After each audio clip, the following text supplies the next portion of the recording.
안녕하세요. 저는 60대 초반 여성입니다. 살면서 형편이 어려워져 남에게 돈을 빌리는 경우가 종종 있습니다. 특히나 요즘 경제 상황이 좋지 않아 은행 대출도 어렵고 손에 돈이 없어서 지인들에게 돈을 빌리는 경우가 많습니다. 돈 좀 빌려달라고 전화하면 사람들의 반응은 주로 두 가지입니다. 하나는 나도 어려워서 그런 돈은 없는데 어떻게 하지? 라고 말하는 반면 다른 하나는 얼마나 필요해? 내가 빌려줄 수 있는 한 빌려줄게 라고 응답합니다. 이와 같은 상황에서 돈을 빌려달라고 부탁했을 때 들어주는 사람이 진정한 내 친구이며 거절하는 사람은 멀리하라는 신호입니다. 돈 때문에 사람 관계가 어려워지고 멀어지기도 하며 돈이라는 것이 사람 간의 신뢰조차 무너뜨릴 수 있는 일들을 보면 정말 안타깝기도 합니다. 제가 돈이 있어도 돈을 빌려주기가 싫어지고 돈이 없어도 있는 돈이든 없는 돈이든 다 빌려주는 경우도 있습니다. 정말로 어떤 사람이 현명한 사람인지 의문이 들기도 합니다. 만약에 여러분이 모르는 사람이 돈을 빌려달라고 하는데 그 사람이 정말로 돈이 필요한지 아니면 사기꾼인지 여러분이 어떻게 선택할지 궁금합니다. 두 가지 중 하나일 것으로 생각하실 겁니다. 저도 삶을 살아오면서 돈 때문에 인생이 180도 바뀐 적이 있었는데요. 돈보다 사람이 중요하다는 신념으로 살아온 것이 생각지도 못한 행운으로 찾아온 사연을 이제부터 함께 들어보시겠어요? 랄라 사연 드라마 속 주인공을 보면 어릴 때 어려운 환경에서 자란 사람들이 많다고 해요.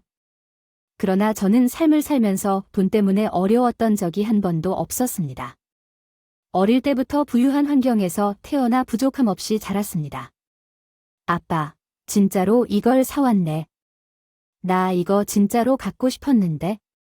서연이가 원하면 가질 수 있는 것은 모두 갖고 있지. 서윤아, 내가 갖고 싶다는 걸 다 가질 수 있다는 거야? 이게 어떻게 가능한지 아니? 그게 뭔데? 돈이야. 이게 바로 돈의 힘이라는 거야? 돈만 있으면 세상에 불가능한 게 없어. 그래서 아빠는 돈을 열심히 버는 거야? 우리 서현이가 갖고 싶은 걸 갖게 해주고 그럼 모두가 행복해지는 거지? 전 갑자기 그런 생각이 들었습니다. 만약 돈이 없는 사람은 불행할까라고 말이야? 아빠, 나처럼 이렇게 예쁜 드레스를 못 입는 애들은 불행한 거야? 어느 정도는 그렇지. 그러면 우리가 좀 나눠주면 안 돼? 우리는 돈이 많아. 서현안의 마음이 어떤지 아빠는 알겠지만 우리도 우리 행복을 지키기 위해서는 우리가 가진 돈도 지켜야 해야 해. 불쌍한 사람들에게 돈을 퍼주면 우리가 불행해질 수도 있어. 아빠의 말씀이 좀 충격적이었어요. 돈만 있으면 행복하다고 해서 그게 선택받은 사람들만의 행복인 것일까요? 다른 사람들의 행복을 무시하며 살아도 되는 걸까요? 좀 혼란스러웠어요. 성인이 되면서 저는 돈을 벌 수 있다면 모든 것을 할 수 있는 사람이라는 것을 알게 되었어요.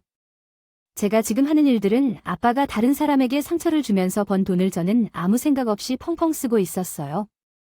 아빠, 제가 독립하고 싶어요. 독립하고 싶은 이유가 뭐예요? 저 그냥 혼자 힘으로 살아보고 싶어요. 내가 한 번도 혼자 살아본 적이 있니? 나는 하루도 못 견디고 집에 올 것 같아. 그러니까 쓸데없는 생각하지 말고 집에서 학교 다녀. 자꾸 구역질 나요. 왜 그런 거야? 어디 몸이 안 좋은 거야? 장 박사에게 전화를 해놓아야겠다. 건강검진 다시 받아보자. 구역질이 아니라 그럼. 아버지가 돈을 버는 방식이 구역질나게 느껴져요. 어떻게 그랬나요? 아버지는 폐업 직전에 기업을 싸게 사들여서 다른 곳에 판매하여 이익을 올렸습니다. 사람들에게 손대지 않고 이익을 올리는 방식으로 상처를 주며 돈을 벌었습니다. 나를 향해 무슨 짓을 했는지 알겠지? 내가 원하는 것을 모두 알려주려 했어. 내가 얼마나 노력했는데도 그랬니? 구역질 나게 하느냐. 내가 현재 누리는 것들도 구역질 나는 돈 때문에 얻은 거였을지도 몰라. 20년 넘게 돈을 번 것들이 모두 헛된 것으로 여겨지는구나. 그래, 한번 해봐. 얼마나 잘 살 수 있는지 보자. 카드랑 차키를 모두 두고 나가. 완벽하게 독립하기 위해서는 이제 지금부터 토할 것 같아. 돈은 안 쓰는 게 좋지. 그럼으로써 나는 친정아빠와 멀어진 후 대학 졸업을 앞두고 독립을 했고 아르바이트를 하며 취업 준비를 했어. 아빠에 대한 고마움을 느끼지만 나 때문에 그런 더러운 돈을 벌 필요는 없으니까. 더 이상 아빠에게 의존하며 살기는 이상한 생각이 들었어.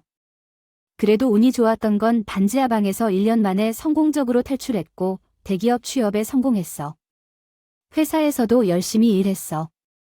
열심히 일한 결과로 번 돈은 분명히 좋은 곳에 쓰일 것이라는 믿음으로 이야기합니다. 그런데 신입 딱지를 뗐다가 대리로 승진했을 때쯤 나의 인생의 반려자를 만나 재합. 그분은 저희 회사의 하청업체 대표였는데 나에게 인상 깊은 점은 그의 돈에 대한 태도였습니다. 우리 회사는 장기적으로 자폐 아이들을 위한 재단을 설립하고 있었는데 그 대표는 매달 수익의 10%를 우리 회사에 기부했습니다. 하지만 대표님, 요즘 경제가 어려운데 이렇게 매달 기부할 필요는 없어요. 그래도 할 일은 해야겠죠. 내가 벌어들이는 돈은 모두 내 것이 아니라고 생각합니다. 나의 돈을 벌어서 사람들과 세상에 되돌려 주어야 하니까요. 그래서 많은 것은 못하지만 일부는 사회에 환원해야 한다고 생각해요. 참, 어떻게 젊은 사람들이 넓은 마음을 가지고 있는지 제가 다 부끄럽네요. 별 말씀을요.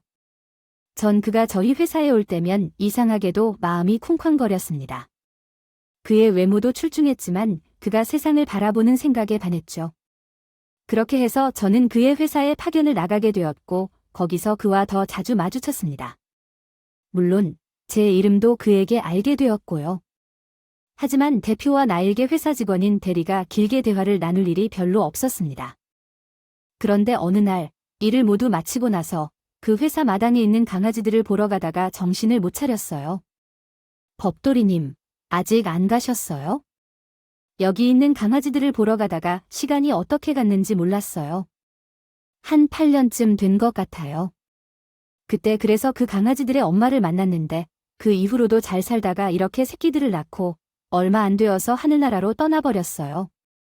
그 녀석들을 보면 가끔 마음이 아파요. 어머, 그랬군요.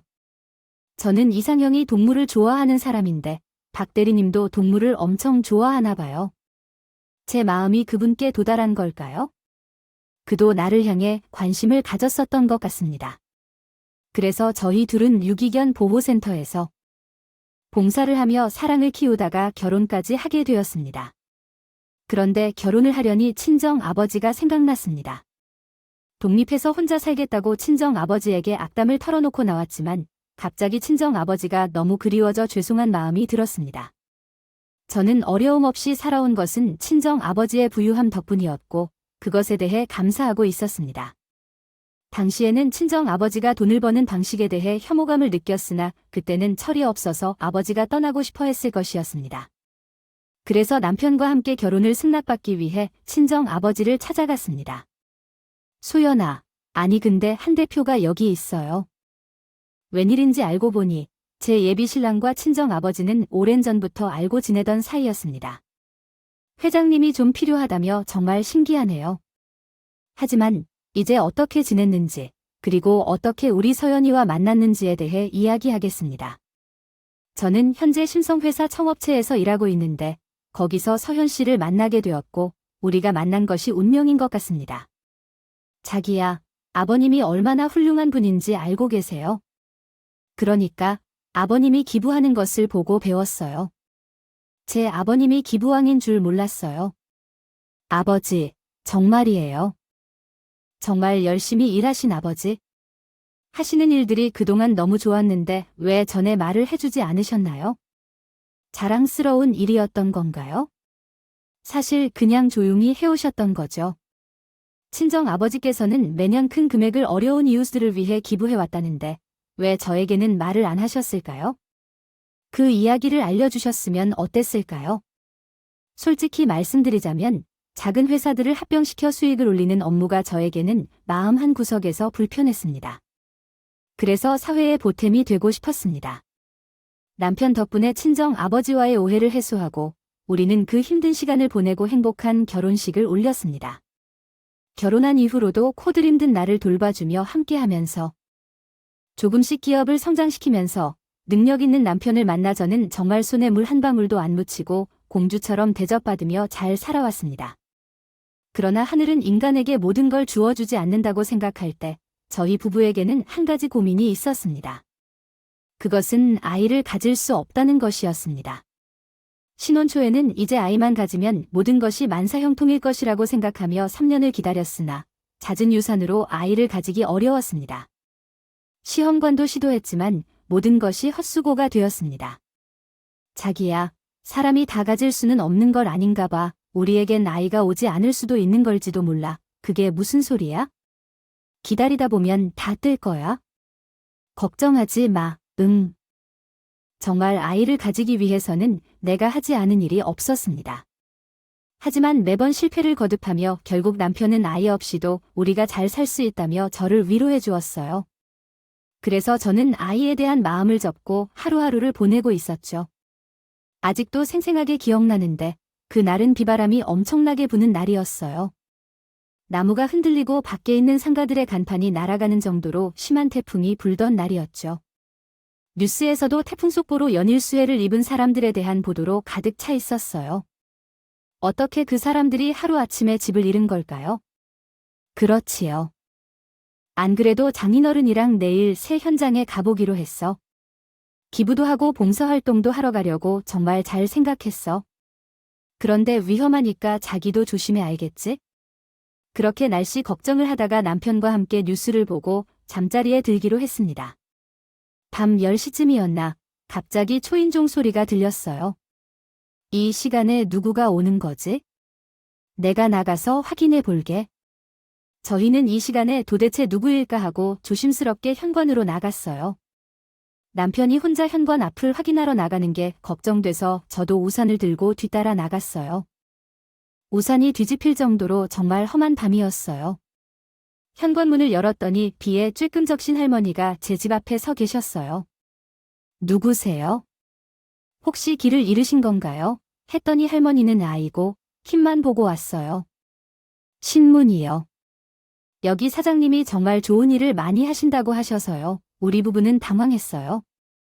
남편이 한 번씩 기부를 하면 언론에서 가끔 남편을 기부천사로 소개한 적이 있었거든요. 그래서 남편은 본인이 기부한다는 사실을 외부에 드러내는 걸 굉장히 꺼려했어요. 하지만 어떻게 내용을 알게 되었는지 그 할머니는 우리에게 왠지라며 설명했어요. 집을 찾아오신 건지 궁금했어요. 한병철 사장님, 맞으시죠? 제가 맞긴 맞는데요. 무슨 일이세요? 일단 비가 너무 많이 오는데 저희 집으로 들어가서 이야기하시죠. 하지만 전 모르는 사람을 집으로 초대하는 게 조금 무서웠습니다. 더구나 밤늦은 시간에 말이에요. 모르는 사람을 이 시간에 좀 그래? 괜찮아요. 지금 비가 이렇게 오는데 계속 밖에서 계시라고 할 수 없잖아요. 전 남편의 설득으로 할머니를 모셔서 집으로 돌아왔습니다. 할머니는 비에 쫄딱 젖어서 몸을 부들부들 떨고 계셨죠. 뭐 때문에 쟤를 찾아오셨는지요? 사장님, 여쭤도 될까요? 좀 도와주시겠어요? 네, 아니에요. 무엇을 어떻게 도와달라는 건가요? 일단 얘기부터 좀 들어봐야 할 것 같은데. 아, 제 손녀딸이 죽어가고 있어요. 그때 무언가 가슴이 철렁 내려가는 느낌이 들었습니다. 사실 아이를 기다렸던 입장에서 그런 이야기를 듣니 너무 마음이 아팠어요. 손녀딸이 왜요? 이제 태어난 지 둘 나이인데 심장 질환이래요. 하루라도 빨리 수술을 받지 않으면 병원에서 안 된다고 해요. 저는 돈도 없고 어떻게 해야 할지요. 너무 답답해서 사장님께 찾아왔습니다. 애미애 비는 손녀를 이렇게 혼자 내버려두고 사망사고로 하늘나라로 올라가셨습니다. 그래서 제가 손녀를 홀로 키우고 있습니다. 제 부족함 때문인지 손녀가 이렇게 아프게 된 것 같아서 정말 마음이 아프네요. 아유, 자식 문제 없어요. 무슨 이유로 이렇게까지 역을 찾아주시면 참으로 살 수 없을 것 같아요. 우리 손녀가 수술을 받을 만큼의 금액을 구해도 목숨이라도 내던질 테니 제발 도와주세요. 사정이 어려우신 것 같아요. 할머니의 사연을 듣기 전까지 낯선 사람을 집에 데리고 오는 것에 꺼리지겠지만 저는 이제 돌아서는 아이의 부모가 되었어요. 수술을 안 하면 생명이 위험하다는 소리를 듣자마자 제일 같기도 하고 할머니 이야기를 듣는 동안 눈물이 멈추지 않았습니다. 아무 생각이 들지 않고 그냥 도와줘야겠다는 생각만 들었어요. 제 아이가 이런 상황이라면 아이를 구하기 위해 어떤 일이든 하겠다고 생각했습니다. 남편이 말을 하기 전에 제가 할머니에게 물어보았습니다. 수술비가 얼마 정도 필요하신가요? 손녀딸을 살리러 오셨잖아요. 부담 가지지 마시고 편히 말씀해 주세요. 저도 이러저런 방법으로 돈을 조금 모았지만 500만 원 부족하네요. 정말 죄송합니다. 500만 원이면 충분한가요? 그 정도면 다른 돈과 합쳐서 수술비를 충분히 마련할 수 있을 것 같습니다. 계좌번호를 알려주시면 내일 은행에 가서 입금해 드리겠습니다. 그리고 이건 무엇인가요?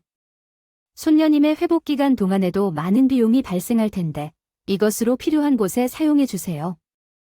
감사합니다. 아이고 감사합니다. 별 말씀을요. 사실 저는 아이가 없어요. 그래서 만약 제 아이였다면 어땠을까 생각해 보았죠. 나도 할머니처럼 그랬을 거예요. 부디 손녀님의 수술이 잘 되길 바랄게요. 감사합니다. 복을 받으실 거예요. 이유는 제가 꼭 갚겠습니다. 그러실 필요 없어요. 돈에 대해서는 너무 부담 갖지 마세요. 제가 가는 사찰에서 스님이 주신 부적 같은 거예요. 작은 돌덩이지만 저는 이렇게 앞이 막막할 때 이 돌을 만지며 기도합니다. 그래서 이번에도 기적처럼 좋은 분들을 만나서 손녀님을 살릴 수 있게 됐어요. 제가 아이 같고 그래서 그런 거니까? 왜 이렇게 착한 분이 삼신할머니가 아이를 안 내려주시는지 진짜 이해가 안 돼요. 이게 뭔가요? 별건 아니지만 몸에 지니고 다녀보세요. 이렇게 귀한 것을 제 마음으로 받아주세요. 제가 500만 원을 모르는 할머니에게 빌려주어도 찝찝한 마음 하나 없이 기쁘게 느꼈습니다. 마치 제 아이를 구한 것처럼 말이에요. 다음 날에 할머니께 송금했고 잠시 후 할머니로부터 연락이 왔어요. 사모님 덕분에 손녀딸 수술이 성공했어요. 너무나 감사드립니다. 정말로 다행입니다. 축하드려요. 모든 것은 사모님 덕분이에요. 정말 갚을 것이 있습니다. 손녀딸이요. 얼른 회복하여 건강하길 바랍니다. 네네, 너무 감사합니다. 소녀 따님 태어나면 나중에 뵙러 갈 수 있을까요? 그럼. 할머니께서는 병원 주소와 병실을 알려주셨고 저는 정말 아기가 태어나기 전에 꼭 뵙고 싶다고 했습니다. 사람이 마음을 굳게 쓰면 좋은 일이 생긴다고 하잖아요. 나는 그때 할머니께 돈을 빌려드린 후 제가 오래전에 꿈꾸었던 소원이 이루어졌습니다. 여보. 무슨 일이야? 왜 울어? 여보. 당신은 아빠가 될 예정이에요. 뭐? 여보, 임신했다는 소식이야? 뭐? 아이가 생긴 거야?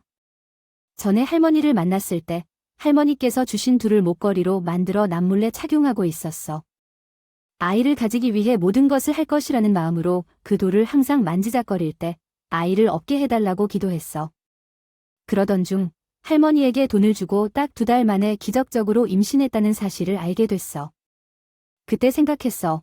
아마도 할머니께서 제가 아이를 가질 수 없다는 이야기를 듣고 기도해 주신 게 아닐까 싶었어. 제 기쁜 소식을 할머니에게 전하려고 병원에 전화를 했는데 할머니와 손녀는 이미 퇴원했다는 답변만 들었어.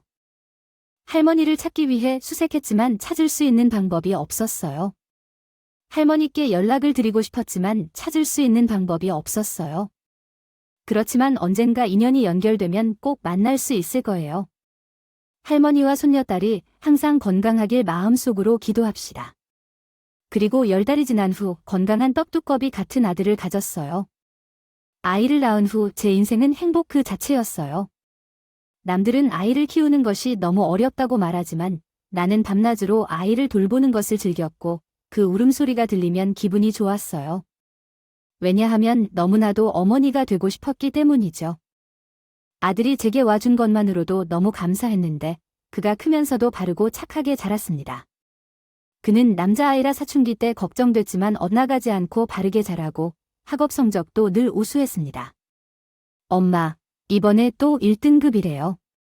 정말, 네, 이번에는 그렇게 기대 안 했는데 우리 아들 장애에도 학원이나 과외 한 번 안 받고도 이렇게 좋은 성적이 나와서 엄마는 밥 안 먹어도 배부르겠네. 앞으로 엄마 배부를 일은 제가 만들어 드릴게요. 기대해 주세요. 그래, 우리 아들아, 엄마 정말 너밖에 없어. 아이고, 아빠가 서운하겠다. 우리끼리. 몰래 하는 얘기예요. 정말 부모가 웃을 일만 생기도록 행동하는 아이였습니다. 대학도 좋은 곳에 진학해 4년 내내 장학금 한 번 놓친 적이 없었죠. 그리고 무엇보다 나를 아끼고 사랑해주는 듬직한 아들이었습니다. 엄마, 무거운 거 들지 말라니까요. 엄마, 이거 엄마한테 어울릴 것 같아서 샀어요. 머리에 꽂아보세요. 오늘은 내가 세상에서 가장 사랑하는 우리 엄마의 탄신일이에요. 엄마, 생신 축하드려요. 남편도 질투할 만큼 아들은 제게 지극정성이었죠. 당신, 나중에 재현이 장가라도 가서 집 애인만 챙기면 어떡해? 서운해서요.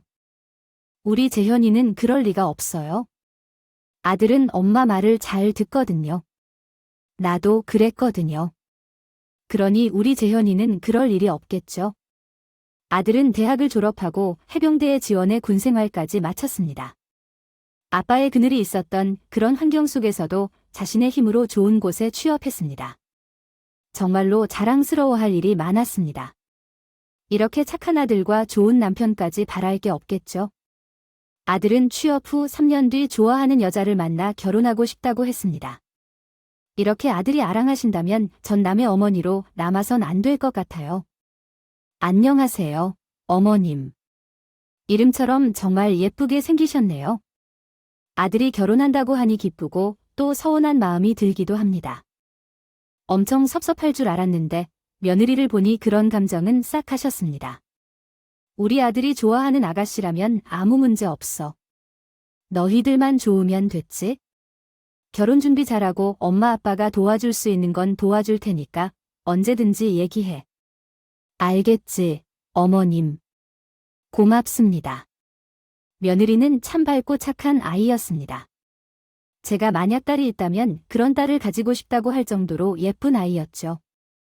저희 아들이 이렇게 예쁜 며느리를 만난 것은 아들이 바르고 착하게 성장했기 때문이라고 생각합니다. 아들과 며느리는 정말 서로를 사랑하는 부부였습니다. 물론 저에게도 최고의 아들과 며느리였죠. 아들은 항상 어머니를 사랑하고 어머니도 아들을 항상 걱정했어요. 당연히 아들이 얼마 전에 속이 안 좋다고 해서 그것에 대해 물어본 거예요. 상황은 심각해 보이지 않아서 안심하고 있어요. 그런데 다행히 상태가 좋아졌다고 하더라고요. 아, 그런데 내가 전화하려고 했던 건데요. 아무래도 아들이 좋아할 것 같아서 말이에요. 제가 이번에 유럽 여행을 가려고 했는데 친구가 갑자기 갑상선이 안 좋다고 해서 안 간다고 했어요. 가겠다는 거야 취소도 안 되고 그래서 혹시 우리 며느리랑 갈까 하고 그냥 생각만 해본 건데 아랑이는 싫어하겠지. 세상에 어느 며느리가 시어머니랑 둘이 여행 가고 싶다고 하겠니 그치? 아랑이 더러울 것 같은데. 제가 한번 물어볼게요. 그래 내가 너한테 물어보고 아랑이한테 말하려고 그랬어. 싫다고 하면 그냥 난 모른 척 할게. 그럴게요. 근데 아랑이 아직 유럽 여행은 안 해봤고 아랑이 엄마랑 쇼핑 가는 것도 좋아하잖아요. 여행은 다르지. 아무리 좋은 시어머니라도 십자 들어가는 사람은 며느리들이 불편해하는 거야.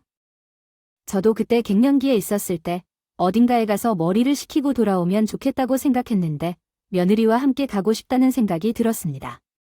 하지만 속으로는 며느리와 함께 가는 게 그녀에게 좋은 건지 아닌 건지 걱정이었습니다. 그래서 아들에게 말을 하고 연락을 기다리고 있었습니다. 엄마와 아버지께 이야기했는데 너무 좋다며 간다고 하더라고요. 그러나 제가 보기에는 요즘 컨디션이 좋지 않아 보이는데 보내도 괜찮을지 걱정이네요. 그러면 병원에 가야 할까요? 괜히 해외로 다니려면 안 되는 건가요? 엄마, 죄송해요. 제가 가고 싶은데 시간이 없네요. 통지가 안 돼서요. 취소할 건데 엄마는 괜찮아요. 전에는 같이 갈 거라고 기대했는데 막상 안 가면서 서운해했거든요. 그래서 이번 여행은 포기해야겠다고 생각했죠. 그런데 어머니께서 요즘 컨디션이 별로 안 좋다며 그게 아니에요. 괜히 오빠가 부풀려서 이야기한 거예요. 제가 어머니랑 여행 가고 싶은데 가실 거라고요? 응, 우리는 자초지종도 몰랐다가 시아버지가 유럽 여행 간다는 말에 제가 같이 유럽 여행 가자고 한 걸 알게 됐고, 그 때문에 마음이 불편해서요. 몸이 그다지 좋지는 않지만 가야 한다고 했어요. 정말로 안심하세요. 엄마는 혹시 외국에 가서 문제가 생길까봐 걱정하시는 모양인데, 응급약은 가져갔으니 걱정하지 마세요. 저는 유럽으로 꼭 가고 싶어요. 어머님과 함께하는 여행이 더 특별할 것 같아요. 정말로요. 며느리에 대한 칭찬이라도 너무 기쁩니다. 그렇게 며느리와 유럽 여행을 약속한 뒤에 아들이 전화를 했네요. 엄마랑 아랑이랑 유럽 여행 간다고 했어요. 응, 아랑이가 전화했어. 점점 불안해져. 일은 약도 다 준비하고 가시면 돼요. 스트레스를 푸니 컨디션이 좋아질 거예요. 계속해서 진심으로 챙길게. 그리고 만약에 뭔가 문제가 생기면 내가 곧바로 한국으로 돌아갈게요. 알겠어요, 엄마. 엄마를 믿어요. 나는 너보다 아랑이 더 잘 챙길 거야. 걱정 마세요. 제가 며느리와 유럽 여행을 위해 쇼핑을 하고 여행 준비를 하면서 서로 더 가까워지는 걸 느꼈습니다. 며느리와 함께 유럽 여행을 가는 기쁨과 설레는 마음으로 하루를 보냈습니다. 마침내 여행 일정이 다가와 우리는 둘이서 공항으로 향했습니다. 어머님, 여권은 다 챙기셨죠? 그렇다면 따로 아무것도 챙겨가지 않아도 여권만 있으면 문제 없어요. 맞아요. 없는 건 살러 가면 돼요. 어머님, 새벽길인데 제가 운전할게요. 네, 아니야. 내 차니까 내가 할게. 그리고 너, 유럽에 도착할 때까지 컨디션 좀 챙겨야지. 그래도 장거리인데, 어머님, 괜찮으시겠어요? 그럼. 괜찮아. 나 무사고 20년이야. 며느리가 운전한다는 걸 만료하고 제가 운전해서 공항으로 갔습니다. 그날도 억수같이 비가 내린 날이었습니다. 새벽 비행기라 일찍부터 일어나서 그런지 눈이 좀 침침하더라고요. 아휴, 비가 많이 오네. 그러네요. 아빠야, 안경 좀 줄래? 거기 대시보드에 있어요. 네, 그런데 어머님, 대시보드 안에 안경이 안 보이는데요. 그런 일이 있을 리가요? 거기에 잘 찾아봐 주세요. 아무리 봐도 찾을 수 없는데 어디서 찾아볼까요, 어머님? 안경을 찾다가 갑자기 달려드는 트럭을 못 보았고 제 차는 차체를 알아볼 수 없을 정도로 큰 전복 사고가 났습니다. 그때 의식을 잃었다가 다시 눈을 떴을 때 며느리의 피에 묻은 얼굴을 보게 되었어요. 아이쿠, 정신을 차리다 보니 며느리를 살려야 한다는 생각밖에 없었습니다. 그러다가 완전히 기절하게 되었고 눈을 떠보니 이미 병원이었습니다. 머리가 너무 아팠고 정신을 차리니 오른쪽 다리와 팔을 움직일 수가 없었으며 말도 제대로 나오지 않았습니다. 여보, 정신을 차려주세요. 지금 당신은 머리를 크게 다쳐 말을 제대로 못하고 있는 것 같아요. 많이 놀랐죠? 아람이 여기 오려면 남편부터 몸을 챙겨야 돼요. 남편은 며느리가 어떻게 되는지 말하지 않았습니다. 저는 아랑이가 많이 다쳤을 거라고 생각했어요. 정신이 들면 이상한 점이 여러 가지 있었습니다. 아들은 제가 깨어났는데도 제 병실을 찾아오지 않았어요. 말해주세요. 재훈이 자고 있나요? 회사 일이 너무 바빠서 오지 못하고 있어요. 바쁜 일이 끝나면 바로 올 거니까 조금만 기다려주세요.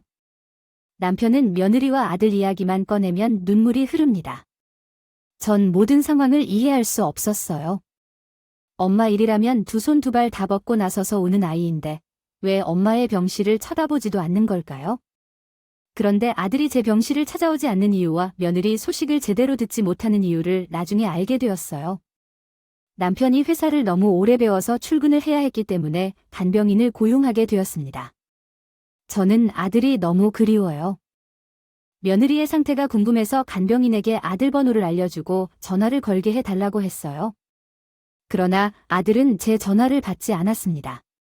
하루 내내 전화를 걸었지만 아들은 묵묵부답이었습니다. 늦은 저녁이 되어서야 아들로부터 전화가 왔어요.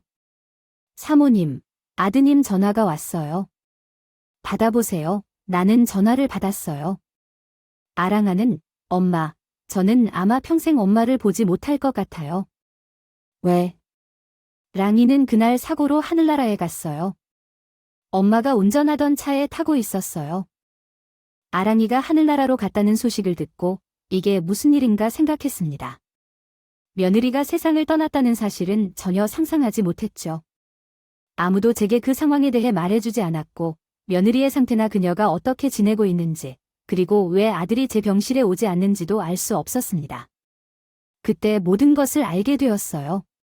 엄마, 제가 한 번도 원망한 적이 없는데 이번에는 엄마가 정말 원망스러워요. 아랑이가 그때 컨디션 안 좋다고 여행을 가지 말라고 했거든요. 그런데 엄마가 억지로 데려갔고 그리고 아랑이는 뱃속에 아이가 있는 상태였다고 하더라고요. 그래서 컨디션이 안 좋았던 거더라고요. 그것도 모르고 아침에 아기와 아내를 동시에 하늘나라로 보냈어요. 엄마, 이 상황을 견딜 수 있겠어요? 엄마, 그거 알아요. 엄마가 유럽 여행 가자고 했지만 그런 적은 없었어도 아랑이 지금 제 곁에 있었을 거예요. 아랑이가 무슨 죄입니까? 블랙박스를 보니까 분명히 아랑이가 운전했다고 했는데 엄마가 운전한다고 했고 안경을 찾느라 그렇게 된 거잖아요. 기억하십니까? 미안해요. 미안하다고 해서 아랑이가 돌아오지 않아요. 아니에요. 아픈 엄마에게 이런 이야기를 해서요. 죄송하지만 모두 엄마 때문이에요. 정말 얼굴을 못 보겠어요. 진짜 못 보겠어요. 아버지가 잘 돌봐주실 거니까 건강을 잘 챙기세요. 그럼 들어가세요. 아들이 전화를 끊자마자 앞이 캄캄해졌습니다. 제가 괜히 졸라 유럽 여행을 데리고 갔는데 며느리는 제가 운전하던 차를 타다가 저 대신 목숨을 잃었어요. 정말 죽고 싶었습니다. 노인을 데려갈 것이면 왜 이쁜 며느리를 데려가셨는지 하늘이 너무 원망스러웠습니다. 그리고 엎친 데 덮친 격으로 제 몸 상태도 점점 악화되기 시작했습니다. 죄송하지만 환자분 상태가 호전이 없습니다. 내부출혈과 뇌출혈이 너무 심해서 재수술을 해야 할 것 같습니다. 아니죠. 제 아내 머리를 다시 열어야 한다고요. 죄송합니다. 아니요. 여기서 이미 수술을 했었잖아요. 뇌수술이라는 것이 그렇게 쉬운 것은 아닙니다. 여기선 문제를 해결할 수 없나요? 네, 현재로서는 이게 최선인 것 같습니다. 일단 한 번 더 수술을 시도해보고 만약 실패하면 어떡하나요?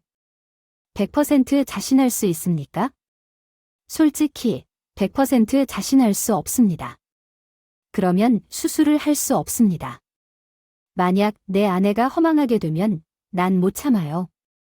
결코 그럴 일이 없습니다. 어떻게든 좋은 전문의를 찾아서 아내의 건강을 회복시킬 수 있다면 수술을 받을 겁니다. 그렇게 할 거라고 알아둬요. 남편은 다시 수술을 받아야 한다는 말에 분노해서 병원에 혹평을 퍼부었습니다. 여보, 걱정 마세요. 나는 당신을 살려둘 테니까.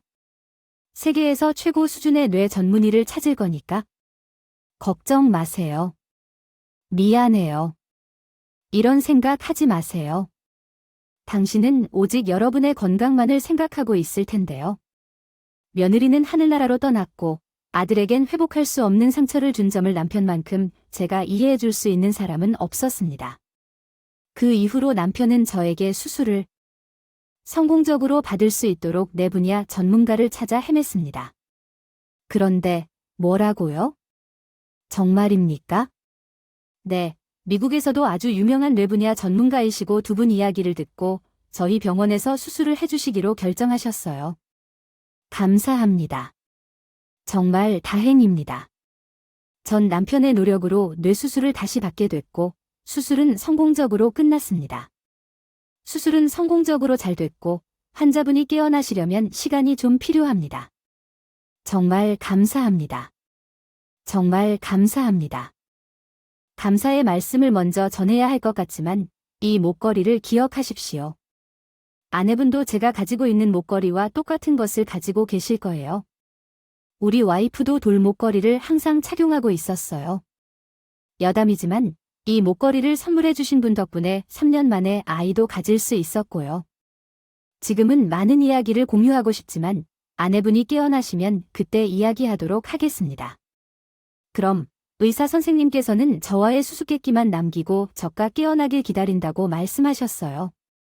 일주일 만에 의식을 회복한 후 오른쪽 팔과 다리, 그리고 안면 마비도 수술 전보다 훨씬 나아진 상태였습니다.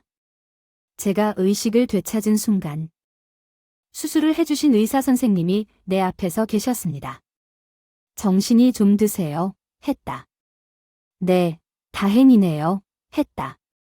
저도 사모님이 깨어나길 누구보다 바랬던 사람이지만 사모님을 정말 만나고 싶어 하는 분이 밖에서 기다리고 계세요. 누구신지? 할머니. 들어오세요. 할머니 전 갑자기 할머니를 부르는 의사 선생님을 뚫어져라 쳐다봤고 제 병실로 나이 드신 할머니 한 분이 찾아오셨습니다. 그리고 그 할머니는 제 손을 잡으며 통곡하셨습니다. 그렇게 만나고 싶었는데 30년이 다 지나서야 만나게 됐네요. 사모님께 처음에는 누구신지 알아볼 수가 없었습니다. 그러나 30년 전 비가 옥수처럼 내리던 날 손녀딸을 살리기 위해 사모님 댁을 찾아간 일을 기억하십니까? 그때 저는 젊은 여성이었고 그 손녀딸 같은 아이는 닥터 종 선생님이시라고 소개한 손녀딸이었습니다. 그때 손녀딸을 수술한 후 제 딸이 미국으로 이민을 가자고 해서 정신없이 떠났습니다. 그래서 인사도 못 드리고 미국으로 떠났는데 연락처를 잃어버려 연락할 수 없었습니다. 방법은 없었지만 긴 시간이 흘렀습니다. 그러던 중 우리 손녀딸이 한국에 정말 특별한 사례가 있다는 이야기를 듣게 되었습니다. 들어보니 신사모님이시었어요. 손녀딸에게는 귀에 귀어지게 말해주기로 했죠. 이야기를 하면서 살려주신 은혜에 보답해야 한다는 생각을 했습니다. 사실 한국에 오기로 마음먹은 적은 없었지만 사모님의 이야기를 듣자마자 계속해서 관심이 생겼고 할머님의 친구이신 은인분과 닮았다는 생각이 들어서 한국에 오는 결정을 했습니다. 그리고 이 목걸이 덕분에 사모님을 알아보게 된 것이었죠. 할머니께서 주신 목걸이랑 똑같은 걸 가지고 계셨었거든요. 30년 전에 할머니께서는 손녀딸의 수술비로 500만 원을 빌려주셔서 손녀딸을 살려내셨고 그 손녀딸이 30년이 지난 후에 다시 저를 살려주셨습니다. 이런 인연이 세상에 또 있을까요? 저는 너무너무 감사하고 죄송한 마음이 들었습니다. 손녀따님의 회복이 잘 돼가고 있는지 확인하려고 그때 병원에 전화했는데 이미 퇴원하셔서 없으셨어요. 그래서 그냥 마음속으로 잘 사시길 기도했어요. 감사합니다. 그러나 이렇게 만날 줄이야? 아이고 사모님, 아직 살아있어서 다행입니다. 사모님을 만나려고 그랬나 봅니다. 사고를 당했다는 소식을 들었는데 손녀딸이 책임지고 치유해 드릴 겁니다. 그러니 얼른 회복하세요. 저는 너무 기쁩니다. 항상 어떻게 지내시는지 한 번씩 궁금했던 분인데 저를 살려주신 은인이 되어 주시다니 이런 기적이 있다니 믿기지가 않았습니다. 또한 선생님과 함께 열심히 재활운동을 한 끝에 사고 전 몸 상태로 조금씩 회복 시작했습니다. 이제 궁도를 제대로 잡으시고 정말 많이 노력하셨네요. 다 이 모든 것은 선생님 덕분이에요. 사모님께서 다 노력하신 덕분입니다. 남편분께서 해외로 출장을 가셔서 아드님에게 연락을 드렸어요. 네, 우리 아들이죠. 저는 아무것도 모르는 채 어머님의 병실을 더 좋은 곳으로 옮겨드리고 싶다고 말씀드렸는데 두 분의 대화를 우연히 알게 되었어요. 그러더니 아드님이 어머님을 뵈러 오신다고 하시더라고요. 정말요? 며느리의 역할이 너무 힘들었지만 어머님을 생각해 주셨으면 좋겠다고 이야기했더니 흔쾌히 와주신다고 하셨어요. 며느리로서 아들을 향해 고개를 들 수조차 없을 정도로 미안합니다. 아들이 다친 마음이 다시 나아질 수 있기를 제가 죽어도 상관없다고 할 정도로 매일매일 기도했습니다. 그런데 저를 살려주신 선생님은 제 삶을 구원하신 것뿐만 아니라 아들과 다시 만날 수 있게 해주셔서 정말 너무나 감사했습니다. 엄마 미안해요. 아니에요. 엄마가 미안해. 그냥 나 자신에게 화가 났는데 그것을 엄마에게 표현한 것 같아요. 진짜 서투르고 어리석었어요. 엄마 정말 미안해요. 그렇게 아들과 울며 화해했던 모습을 생각하며 사별한 아들은 절 살려준 의미는 닥터정 선생님과 가깝게 지내다 2년이 흐른 후 닥터정 선생님은 우리 가족이 되었습니다. 제 며느리가 된 거죠. 30년 전 제가 베푼 작은 도움이 이렇게 큰 행운으로 돌아올 줄은 상상도 못했습니다. 그냥 시절 인연이라고 생각했는데 제 마음을 받아준 할머니께도 감사드리고 절 낫게 해준 선생님, 제 며느리에게도 평생 고마워하며 살고 있답니다. 여러분, 내가 가진 것을 조금 나누어 줬을 뿐인데 그것이 다시 큰 행운으로 찾아온다는 걸 미리 알았더라면 여러분의 인생은 지금보다 좀 더 나은 방향으로 흘러갈 것이었습니다. 행복해지지 않았을까요? 내가 그냥 스쳐갔던 인연들에게 내가 어떤 도움을 줄 수 있는지 한번 생각해 보세요. 그들에게 당신이 가진 마음을 나누어 주었다면 그 인연은 분명히 여러분께 더 좋은 인연으로 남을 것입니다.